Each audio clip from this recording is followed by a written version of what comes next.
اللہ تو سب کی بات سنتا ہے، مجمع میں بھی اور تنہائی میں بھی، لیکن آپ دعا مانگنے میں جو آپ کی طبیعت لگے گی، توجہ سے مانگو گے، وہ تنہائی میں زیادہ شوق سے، زیادہ رغبت سے مانگ سکتے ہو۔ اجتماع میں ایسی رغبت اور ایسی شوق سے انسان دعا نہیں مانگ سکتا، وہ انفرادی دعائیں ہی ختم ہوتی جا رہی ہیں۔ قرآن مجید میں اللہ تعالیٰ نے رمضان کی جو آیتیں ہیں ان آیتوں کے بعد ذکر کیا، وَإِذَا سَأَلَكَ عِبَادِي عَنِّي فَإِنِّي قَرِيب، اے نبی ان سے کہہ دیجئے کہ جب یہ مجھ سے میرے بارے میں پوچھیں تو آپ ان کو بتا دیں کہ میں بہت قریب ہوں تمہارے۔ اجیب دعوت الداعی اذا دعان، جب کوئی پکارنے والا، دعا مانگنے والا مجھ سے دعا مانگے گا تو میں اس کی پکار کا جواب بولے بھائی پکار کا جواب دوں گا۔ پکار کا جواب دینے کا مطلب کیا ہوتا ہے؟ قبول کروں گا اس کی دعا۔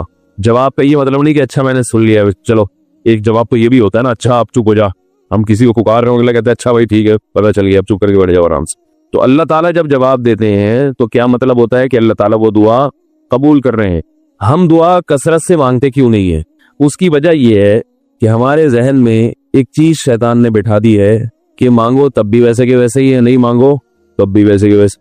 وہ فلاں آدمی تو نہیں مانگتا، وہ تو پھر بھی اس کی تنخواہ اچھی مل رہی ہے، اور میں تو کئی سالوں سے دعائیں مانگ رہا ہوں، اے اللہ میری تنخواہ ڈبل نہیں کر سکتا تو کم از کم 50% ہی بڑھا دے، تو میں تو وہی کا وہی ہوں، میری تنخواہ میں تو کوئی اضافہ ہو نہیں رہا۔ تو ہم تو دیکھتے ہیں کہ ادھر دعا مانگو کچھ بھی نہیں ہو، سوائے ثواب کے کچھ بھی نہیں ملتا۔ یہ وہ چیز ہے جو انسان کو دعاؤں سے روکتی ہے۔ حالانکہ ہم پیغمبروں کی زندگی دیکھتے ہیں تو بات بات پر دعائیں مانگتے تھے، بہت کثرت سے، بہت زیادہ۔ نوح علیہ السلام، اچھا اللہ نے ان کی دعاؤں کو قرآن میں ذکر بھی کیا ہے۔ مناجات مقبولہ ایک دعاؤں کی کتاب ہے۔ حضرت مولانا اشرف علی تھانوی رحمہ اللہ تعالی نے قرآن اور حدیث کی دعاؤں کو ایک چھوٹی سی کتاب میں جمع کر کے ایک ہفتے پہ ڈیوائیڈ کر دیا ہے اس کو، کہ آپ روزانہ ان میں سے ایک حصہ پڑھیں گے تو پورا ہفتے میں وہ تقریباً تمام دعائیں کور ہو جائیں گی جو قرآن و سنت میں بیان کی گئی ہے۔ وہ کتاب ضرور خریدیں، رکھیں اپنے پاس، مناجات مقبولہ کے نام سے۔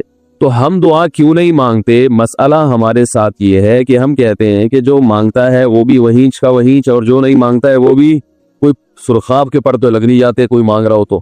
یہ وہ مسئلہ ہے جس کی وجہ سے لوگ دعائیں مانگنے میں بخل سے کام لیتے ہیں، جبکہ پیغمبر کثرت سے دعائیں مانگا کرتے تھے، بہت زیادہ۔ جو پچھلی آسمانی کتابیں ہیں ان میں لکھا ہوا ہے کہ یعقوب علیہ السلام اتنی کثرت سے دعائیں مانگا کرتے تھے کہ سجدے میں جا کے کہ ان کے یہ جو گھٹنے ہیں اور سر میں سخت نشان بن چکے تھے، وہ جگہ زمین پہ لگ کے سخت ہو جاتی ہے نا، تو اتنی کثرت سے دعائیں، اتنی کثرت سے دعائیں۔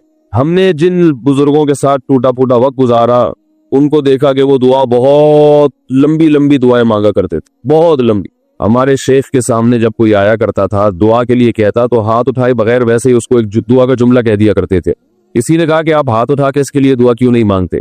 تو فرماتے تھے کہ جب میں ایک دفعہ ہاتھ اٹھا لیتا ہوں تو پھر اتنی آرام سے نیچے گراتا نہیں، کیونکہ پھر اللہ کے دربار میں اب ہاتھ اٹھا لیے تو پھر تو ایسا ان کا دل لگتا تھا، مانگتے چلے جاتے تھے، مانگتے چلے جاتے تھے۔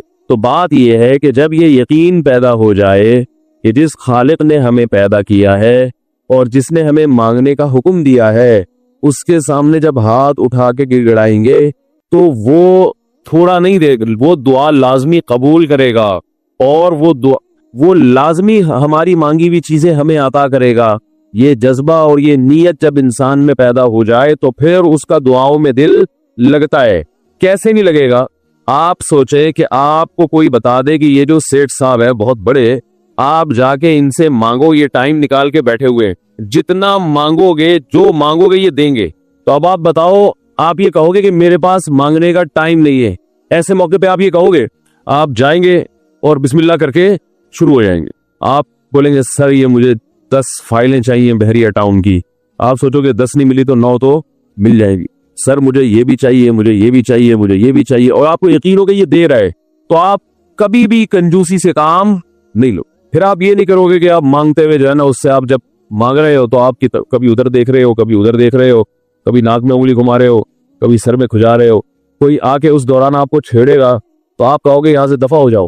میں کام کر رہا ہوں، ایک بندہ سخاوت جوش میں آیا ہوا ہے ابھی، اور فائلیں بحریہ ٹاؤن کی فری میں بانٹ رہا ہے۔ اس نے کہا بھائی جتنی مانگو گے دے دوں گا، اور جو مانگو گے دے دوں گا، تو ابھی تو میرے پاس ٹائم کم ہے، مقابلہ بہت سخت ہے۔ اور پھر اس میں آپ کو الفاظ بھی خود بخود آ جائیں گے، کس طرح سے سمجھانا ہے۔ مختلف طریقوں سے آپ بات کو گھماؤ گے. سر پلیز آپ بات کو سمجھا کریں. میں آپ کے پاس آیا ہوں, آپ کو پتا ہے میں ادھر بھی جا سکتا تھا, وہ وسیم کباڑیا کا بزنس بھی آج کل بہت چل رہا ہے, میرے پرانے اچھے تعلقات ہیں, لیکن مجھے پتا تھا کہ آپ تو آپ ہیں, آپ جیسا سیٹ تو کوئی ہے ہی نہیں, اور ہر مشکل میں آپ نے میری مدد کی ہے. جو الفاظ بھی اس کی سخاوت کو ابھارنے والے ہوں گے وہ تمام آپ اس موقع پر اس کے اوپر انڈیل دو گے, پورا دیگچا بھر کے اس کے اوپر ڈال دو گے آپ. تو اللہ سے جب مانگتا ہے انسان اور اس کو یقین ہو کہ اللہ میری دعا کو پورا کرے گا, تو اس یقین کے ساتھ جب دعا مانگی جاتی ہے تو اس کا اسٹائل کچھ اور ہوتا ہے, اور ایک فارمیلٹی پوری کرنے کے لیے دعا جب مانگی جاتی ہے جیسے کہ ہمارے ہاں ہو رہا ہے تو اس کا اسٹائل اور انداز کچھ اور ہوتا ہے. ہمارے ہاں دعا پڑھی جاتی ہے, مانگی نہیں جاتی. ربنا آتنا فی الدنیا حسنۃ وفی الآخرۃ حسنۃ وقنا عذاب النار آمین. اور کہ ربنا ظلمنا انفسنا وان لم تغفر لنا وترحمنا لنکونن من الخاسرین آمین. یہ دعا مانگی جا رہی ہے یا پڑھی جا رہی ہے؟ یہ تو پڑھی جا رہی ہے, آمین بھی پڑھا جا رہا ہے اس پہ. تو اللہ نے ہمیں یہ نہیں کہا کہ اقرؤوا الدعاء عند ربکم, اپنے رب کے سامنے دعائیں پڑھا کرو. اللہ نے کہا ادعوا, مانگو, پکارو, مانگو اس سے. بھیکاری جیسے بھیک مانگتا ہے نا, لوگ کہتے ہیں مانگنے کا کیا طریقہ ہے بھائی, جو بھیکاریوں سے پوچھو بھیک مانگنے کا کیا طریقہ ہے. بھیکاری اکثر ان پڑھ ہوتے ہیں, جو پڑھے لکھے بھیکاری ہوتے ہیں پھر وہ IMF سے مانگتے ہیں, وہ چھوٹی موٹی چیزیں نہیں مانگتے. بھیکاری اکثر کیا ہوتے ہیں؟ ان پڑھ, جن سے ہمارا صبح شام واسطہ پڑتا ہے. تو یہ کسی سے بھیک مانگنے کا طریقہ سیکھ کے آتے ہیں؟ بھائی کسی سے طریقہ سیکھ کے آتے ہیں کہ یار وہ ذرا فلاں بندے سے چندہ مانگنا ذرا طریقہ بتانا. اگر کوئی بتائے گا بھی تو وہ کہے گا تو اپنے پاس رکھ, مجھے پتا ہے مجھے جیب اپنی کیسے بھرنی ہے. اس موقع پہ جو اس کی حالت دیکھ کے نا وہ اپنا منہ بھی ٹیڑھا بیڑا کرے گا, کپڑے بھی پھٹے پرانے, اور بہت گھمائے گا بات کو, ایسے منہ بنائے گا جیسے دنیا میں اس سے زیادہ غریب اور محتاج کوئی ہے ہی نہیں. سحری پانی سے کیے میں نے, گھر میں بچے بھوک سے بلک رہے ہیں, ایسی کہانیاں سنائے گا, ایسی کہانیاں سنائے گا. تو یہی حال انسان کا ہے جب اسے پتا ہو کہ میرا رب جو مانگوں گا وہ دے گا مجھے, تو پھر اس کے بھیک مانگنے کا انداز اور جو دعا مانگنے کا اسٹائل ہے وہ خود بخود فطرت اسے سکھا دیتی ہے, خود بخود اس کے اندر الفاظ آنا شروع ہو جاتے ہیں کہ ایسے مانگنا چاہیے. لیکن پرابلم یہ ہے, مسئلہ یہ ہے کہ دل میں یہ بات بیٹھ چکی ہے کہ قبول نہیں ہو رہی. عجیب حدیث ہے, رسول اللہ صلی اللہ علیہ وسلم نے ارشاد فرمایا کہ اللہ بندے کی دعا قبول کرتے رہتے ہیں, وہ مانگتا رہتا ہے قبول ہوتی رہتی ہے, وہ مانگتا رہتا ہے قبول ہوتی رہتی ہے, یہاں تک کہ ایک وقت ایسا آتا ہے کہ بندہ یہ کہتا ہے کہ میں مانگ رہا ہوں قبول تو ہو نہیں رہی. تو جب یہ کہتا ہے تو اس کو قبول کرنا بند کر دیتے ہیں اللہ تعالیٰ. اللہ کہتے ہیں کہ اگر تو یہ سمجھ رہا ہے کہ قبول نہیں ہو رہی تو اب نہیں ہوگی. اب عجیب بات ہے یا نہیں یہ حدیث بھائی؟ وہ بندہ کئی سال سے دعائیں مانگ رہا تھا اور پھر آخر میں آ کے کہتا ہے کہ قبول تو ہو نہیں رہی, تو ظاہر ہے کچھ نہیں ہو رہی ہوگی, تبھی تو کہہ رہے ہیں نا. اس کو ایسا لگ رہا ہوگا کہ قبول نہیں ہو رہی, بھائی اس کو یہ لگ رہا ہوگا کہ نہیں جو چیزیں مانگ رہا ہوں وہ تو مل نہیں رہی, تو تبھی تو وہ کہتا ہے کہ قبول نہیں ہو رہی. تو سوال پیدا ہوتا ہے پھر اللہ قبول کرنا بند کیوں کر دیتے ہیں؟ اللہ تعالیٰ جب دعائیں قبول کرتے ہیں تو اس کا انداز وہ نہیں ہوتا جیسے ایک عام انسان جب کسی کو بھیک دیتا ہے. ایک عام فقیر جب آپ کے پاس آئے گا, آپ سے بھیک مانگے گا, 100 روپے دے دو, 20 روپے دے دو, آپ اٹھا کے 100 نہیں تو 10-20 تو پکڑا دیتے ہیں اس کو, تو وہ یہ سمجھتا ہے کہ میری دعا کیا ہو گئی؟ قبول. لیکن اللہ تعالیٰ اس طرح دعا نہیں قبول کرتے. اگر اللہ اس طرح سے دعائیں قبول کرنا شروع کر دے تو پھر یہ معاملہ غیب کا نہیں رہے گا. ادھر آپ نے دعا مانگی, اے اللہ میرے کاروبار کو بڑھا دے, لیلۃ القدر میں رو کے دعا مانگی, اور صبح صادق کے وقت آپ کا فون آیا کہ آپ کا کنٹینر کسٹم والوں کے شر سے محفوظ ہو گیا ہے, سمجھ میں پاس ہو گیا وہ, اور آپ کی چیز ڈبل قیمت پہ بک گئی ہے. پھر آپ نے دعا مانگی, اے اللہ تیری رحمت اس وقت جوش میں آئی ہوئی ہے, تو ایسا کر میرا بچہ بھی پاس ہو جائے, اس کے نمبر اچھے آ جائیں. ادھر فون آیا کہ آپ کا بچہ پہلی پوزیشن سے کامیاب ہو گیا. پھر آپ نے کہا آج اللہ کی رحمت بہت جوش میں آئی ہوئی ہے, اے اللہ میری بیوی بھی ٹھیک ہو جائے. تو بیگم صاحبہ کا فوراً فون آ گیا کہ میں ٹھیک ہو گئی ہوں. ہے بھائی میں ٹھیک ہو گئے.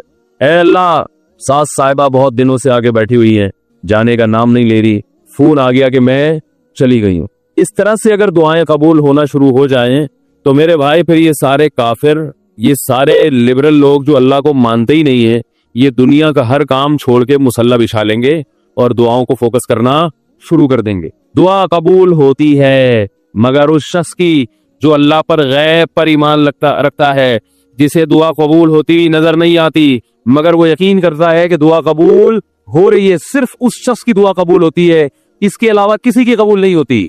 بہت مشکل ہے بھائی سمجھانا. دعا سب کی قبول ہوتی ہے کا مطلب پتہ ہے, سب کی مطلب ان سب کی کہ جو یہ یقین رکھتے ہیں کہ قبول ہوتی بھی نظر نہیں آ رہی پھر بھی قبول ہو رہی ہے, ان لوگوں کی قبول ہوتی ہے دعا. حدیث سے پتہ چلتا ہے, اور اصل میں دعا مانگتے ہی یہی لوگ ہیں. اب آپ کہیں گے بھائی نظر تو آ نہیں رہی, جب میں جو چیز مانگ رہا ہوں وہ مل نہیں رہی, تو کیا ایسے قبول نہ کرنا کیا ہے بھائی, یہ تو مشورے مل رہے ہیں ہمیں کہ پھر بھی مانگتے رہو.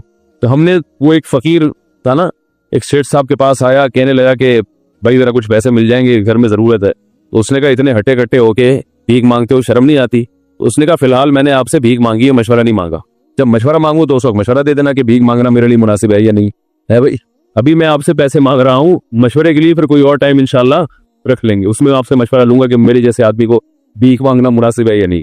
تو آپ کے ذہن میں بھی یہ خیال آ رہا ہوگا کہ ہم اللہ سے دعا مانگتے ہیں اور اللہ کی طرف سے جو چیز جو ہم مانگ رہے ہیں وہ تو مل نہیں رہی, بلکہ اللہ کی طرف سے مشورے مل رہے ہیں کہ مانگتے رہو قبول ہو رہی ہے. تو ہوتی بھی تو نظر نہیں آ رہی. کیا خیال ہے بھائی, ہوتی قبول ہوتی بھی نظر تو نہیں آ رہی. تو یاد رکھے دعا تو لازمی قبول ہوتی ہے. اگر آپ کو قبول ہوتی بھی نظر نہیں, دعا قبول ہونے کے انداز مختلف ہیں. اللہ تعالیٰ کے جس طرح سے قبول کرتے ہیں نا, وہ عام لوگوں کی طرح نہیں آپ کو چیزیں پکڑا دیتے, یہ تو غیب سے معاملہ ختم ہو جائے گا. اللہ کی حکمت کا تقاضا یہ ہے کہ اس طرح سے قبول ہو کرو کہ قبول ہو مگر اس کو پتہ نہ چلے, کیونکہ وہ اللہ کا دربار ہے, اس کی کچھ قیمت ہے کہ وہ ہر ایک کو مانگنے کی توفیق نہیں دیتا. بھائی آپ نے کبھی دیکھا کہ کوئی سیٹ ایسی دکان کھول کے بیٹھ جائے کہ آؤ جو مانگو میں دوں گا؟ ایسے تو کیا ہوگا کہ پورا نظام خراب ہو جائے گا نا. پھر آپ 10 فائلیں تھوڑی مانگیں گے, پھر تو آپ کہیں گے پورا بحریہ ٹاؤن میرے حوالے کر دو, پھر تو آپ یہ کریں گے نا. یہ تو میں نے ایک مثال دی تھی, عملاً ایسا نہیں ہوتا. عملاً وہی آگے بیٹھے گا اور وہی آپ کو پیشکش کرے گا کہ اس کے کچھ اصول اور ضابطے ہوں گے, ان قواعد پہ آپ پورے اترتے ہوگے تو آپ کو وہ گھسنے دے گا. اللہ کے بھی کچھ اصول اور ضابطے ہیں, ساری دعائیں قبول کرے گا, جو مانگو گے صرف اتنا نہیں بلکہ بڑھا کے دے گا. لیکن اصول یہ ہے کہ اللہ کہتے ہیں کہ جب میں دوں گا تو نظر نہیں آئے گا, مگر یقین رکھنے کی کیا کر رہا ہوں, میں دے رہا ہوں, پھر دیتا رہوں گا میں. پھر بات وہیں آگے کھڑی ہو جاتی ہے کہ ایسے دینے کا کیا فائدہ, کہ ہماری سمجھ میں نہیں آ رہا کہ پتہ نہیں کیسے دے رہا ہے اللہ تعالیٰ. تو یاد رکھیں اللہ تعالیٰ کے دینے کا انداز تھوڑا مختلف ہے. وہ کیا ہے, بعض مرتبہ جو چیز مانگ رہے ہوتے ہیں اللہ وہی چیز آپ کو دے دیتا ہے, اور ایسا بھی ہوتا ہے. ہمیشہ ایسا تو نہیں ہوا ہوگا کہ جو چیز مانگی اور نہیں ملی ہو. کئی بار ایسا ہوا ہے کہ جو مانگا وہ اللہ نے دے دیا, فوراً مسئلہ حل ہو گیا. بعض دفعہ بلکہ اس سے بھی پہلے کا اسٹیپ, بسا اوقات تو آپ دعا مانگ ہی نہیں رہے ہوتے, آپ اس کو دعا سمجھ رہے ہوتے ہو, لہذا اس میں وہ جان ہوتی نہیں ہے, تو قبولیت کا پھر سوال ہی پیدا نہیں ہوتا. آپ دعا پڑھ رہے ہوتے ہو, مانگ رہے نہیں ہوتے. تو اللہ نے تو دعائیں قبول کرنے کا کہا ہے, دعائیں پڑھنے پر کہا ہو, وعدہ کیا ہو, ایسا ہمارے علم میں کوئی حدیث نہیں ہے. دیکھیں یونس علیہ السلام جب مچھلی کے پیٹ میں تھے تو یونس علیہ السلام کو اپنی خطا کا احساس ہوا کہ میں اللہ کی پرمیشن کے بغیر اپنی قوم کو چھوڑ کے آ گیا ہوں. ان کو احساس ہو گیا, تبھی اللہ نے مجھے مچھلی کے پیٹ میں ڈال دیا ہے. تو اب آپ نے مچھلی کے پیٹ میں جا کے یہ دعا مانگی, لا الہ الا انت سبحانک انی کنت من الظالمین, اے اللہ تیرے سوا کوئی عبادت کے لائق نہیں ہے, سبحانک تو ہر عیب سے پاک ہے, تو نے جو مجھے مچھلی کے پیٹ میں ڈال دیا تو یہ تیری غلطی نہیں ہے, تو ہر عیب سے پاک ہے. انی کنت من الظالمین, میں ہوں ظلم کرنے والا اپنی جان پہ, مجھ سے غلطی ہوئی ہے. اللہ تعالیٰ کو آپ کا یہ مانگنا اتنا پسند آیا کہ مچھلی کو حکم دیا کہ ان کو ساحل پر اگل دو. اور نہ صرف یہ کہ مچھلی نے آپ کو ساحل پہ ڈالا, وَأَنبَتْنَا عَلَيْهِ شَجَرَةً مِّن يَقْطِينٍ, یقطین کوئی درخت تھا وہ بھی اللہ نے اگا دیا دھوپ سے بچانے کے لیے. لیکن جب مصیبتوں میں ہم یہ کلمہ پڑھتے ہیں لا الہ الا انت سبحانک انی کنت من الظالمین, تو ہم یوسف علیہ السلام والے جذبے سے یہ کلمے میں جو الفاظ ہیں وہ مانگتے نہیں ہیں, بلکہ ہم یہ کلمہ پڑھتے ہیں. اب اس حدیث کو اگر آپ دیکھو گے تو اس سے تو صاف پتہ چلتا ہے کہ صرف توحید پر موت ہونا کافی ہے, اعمال کی ضرورت بولو بھائی نہیں ہے. لیکن جب علماء سے پوچھیں گے تو علماء بتائیں گے نہیں بھائی, اس سے ملتی جلتی دوسری حدیثیں بھی ہیں جس سے پتہ چلتا ہے کہ جو نماز نہیں پڑھتا اس کو یہ عذاب ہوگا, جو روزہ نہیں رکھتا اس کو یہ عذاب ہوگا. آپ کو پتہ ہے حضرت ابو ہریرہ رضی اللہ تعالی عنہ ایک مرتبہ وہ جا رہے تھے تو انہوں نے حضرت عمر رضی اللہ تعالی عنہ ان کو ملے, وہ حدیث سناتے جا رہے تھے سب کو, من قال لا الہ الا اللہ دخل الجنہ, جس نے کہا کہ اللہ کے سوا کوئی عبادت کے لائق نہیں وہ جنت میں داخل ہوگا. وہ حدیث سنا رہے ہیں سب, حضرت عمر ملے ان کو, حضرت عمر کو بھی انہوں نے حدیث, اور نبی صلی اللہ علیہ وسلم کا جوتا نالین وہ بطور نال مبارک بطور دلیل کے بھی کہ میں نے نبی صلی اللہ علیہ وسلم سے یہ حدیث سنی ہے. حضرت عمر ملے نا, حضرت عمر رضی اللہ تعالیٰ عنہ کو بھی انہوں نے حدیث سنائی تو حضرت عمر نے ایسے دھکا دیا، فرماتے ہیں فخررت علی استی، میں کولوں کے بر زمین پہ گرا.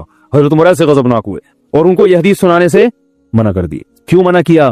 کہ لوگ اس پر اعتماد کر لیں گے، لوگ کہیں گے بھائی ہم نے تو سب نے لا الہ الا اللہ پڑھا ہوا ہے، ہم تو سیدھا کہاں جائیں گے؟ جنت میں. اس کا مفہوم نہیں سمجھیں گے کہ یہ تو کلمے کی ایک فضیلت بیان کی جا رہی ہے. میں صبح فجر کے بعد روزانہ ایک حدیث کی تعلیم کرتا ہوں. آج میں نے 2 حدیثیں چھوڑ دی ہیں. ریاض الصالحین کی میں تعلیم کرتا ہوں نا فجر کی نماز کے بعد اپنی مسجد میں، ریاض الصالحین سے. آج میں نے جان کر 2 حدیثیں چھوڑی ہیں.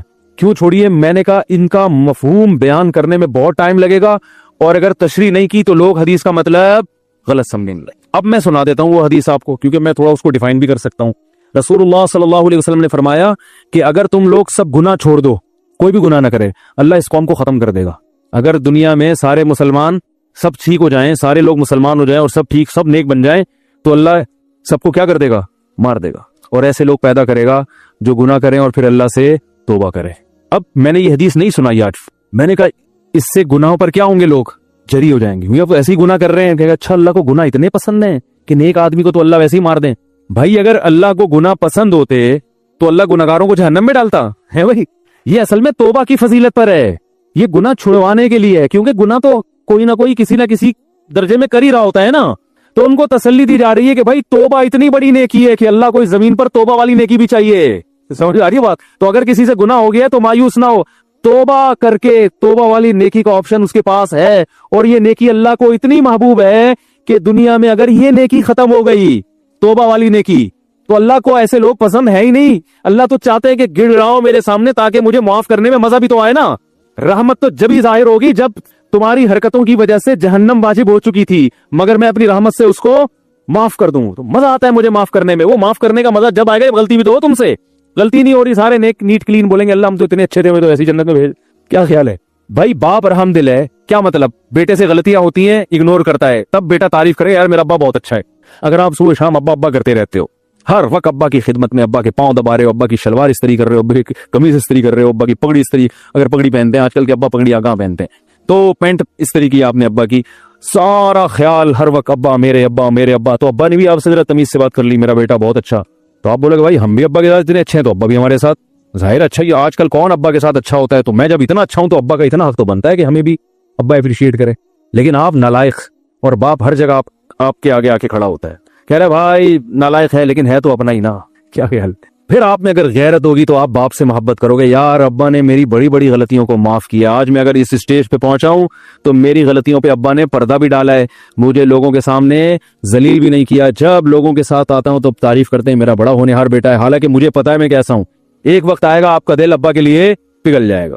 تو اللہ پتہ ہے کیا چاہتے ہیں بندوں سے؟ اللہ کہتے ہیں یار نماز بھی پڑھو، روزہ بھی رکھو، سب کچھ ہے، لیکن پہلے محبت تو کرو. یہ خشک نمازیں نہیں چاہیے اللہ کو، یہ خشک روزے نہیں چاہیے. اللہ کو چاہیے اللہ کی محبت میں دھڑکنے والا دل. وہ دل جب ہی دھڑکتا ہے جب انسان سے اگر گناہ ہو جائے